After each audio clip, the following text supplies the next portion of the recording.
Class 7 History Civics, the Constitution of India. So we are doing a chapter, the Constitution of India. It's a new chapter, and we had discussed some facts about it. That the Constitution of India was being made by the Constituent Assembly. संविधान जो था, जो हमारा संविधान है, वो constituent assembly ने बनाया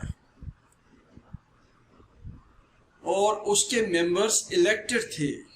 दे वर इलेक्टेड रिप्रेजेंटेटिव्स.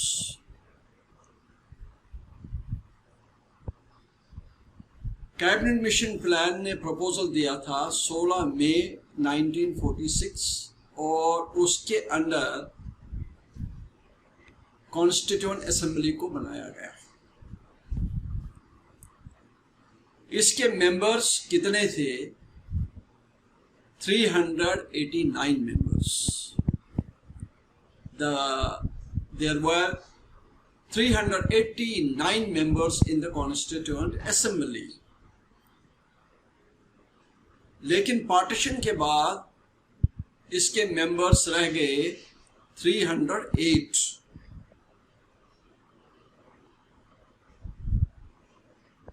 बंटवारे के बाद इसमें मेंबर्स रह गए 308 जब हिंदुस्तान पाकिस्तान हुआ. तो इसमें मेंबर्स थे from different communities or regions, members from different political parties, like Jawaharlal Nehru, Pandit Jawaharlal Nehru, Sardar Patel, Maulana Abdul Kalam Azad, and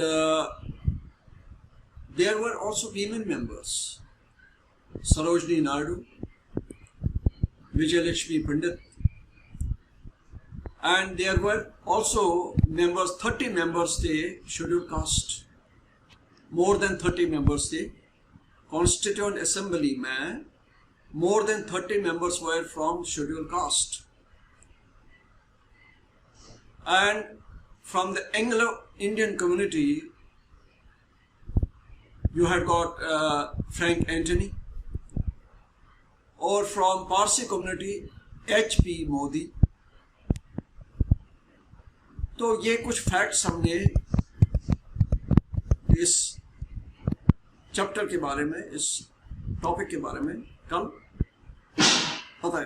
discuss किया. Now we are going to discuss the constituent assembly at the work. Constituent assembly ने काम शुरू किया 9 दिसंबर 1946 और फिर उस समय इसके प्रेसिडेंट बने थे डॉक्टर सच्चिदानंद. वो इंटरम प्रेसिडेंट बने इसके. और फिर 2 दिन के बाद ऑन 11 दिसंबर 1946 में डॉक्टर राजेंद्र प्रसाद को इलेक्ट किया गया president of the constituent assembly. Constituent assembly ने 14 कमेटीज बनाई और 4 सब कमेटीज बनाई संविधान बनाने के लिए. और उन कमेटियों में सबसे इंपॉर्टेंट कमेटी थी ड्राफ्टिंग कमेटी. और उस ड्राफ्टिंग कमेटी के चेयरमैन बने डॉक्टर B.R. अम्बेडकर. और कॉन्स्टिट्यूशन असेंबली ने ये ड्राफ्ट जो था इसके आर्टिकल्स डिबेट डिस्कस करके उन्होंने ये इस ड्राफ्ट को पूरा डिबेट और डिस्कस किया और सब काम करके इसको कॉन्स्टिट्यूशन को उन्होंने एडॉप्ट किया, एनेक्ट किया on 26 November 1949. 26 November 1949 और 26 जनवरी इसको हमने एनफोर्स किया, अडॉप्ट किया।